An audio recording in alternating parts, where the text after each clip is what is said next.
नमस्कार, मी प्रियंका. आपण पाहत आहात MKM मराठी न्यूज. समस्या तुमची, बातमी आमची. पाहूया आजच्या ठळक घडामोडी. पहलगाम हल्ल्याच्या निषेधार्थ ढानकी शहर कडकडीत बंद.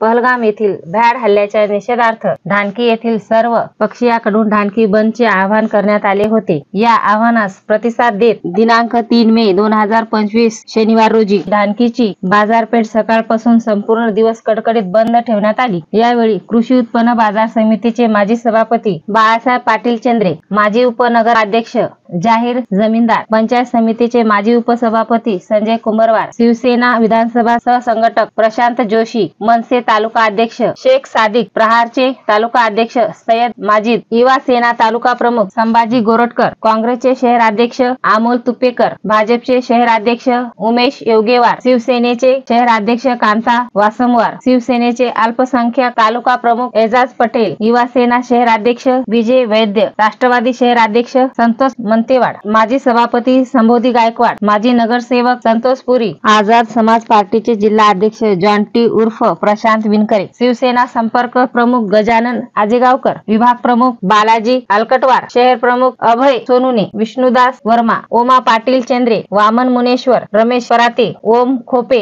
दिनेश रावते, शिवाजी सुरोशे, रमेश कदम, अमोल गायकवाड, विनोद कांबळे, सुभाष पाडाळकर यांच्यासह विविध पक्षाचे कार्यकर्ते पदाधिकारी उपस्थित होते. कुठलाही अनुचित प्रकार घडू नये याकरिता बिटरगाव पोलिसांनी तगडा बंदोबस्त ठेवला होता. MKM मराठी न्यूज करिता प्रतिनिधी दिगंबर सिरटकर, ढानकी. तुम्ही जर आमच्या चॅनलला सबस्क्राईब केले नसेल तर सबस्क्राईब करा, लाईक करा व शेअर करा.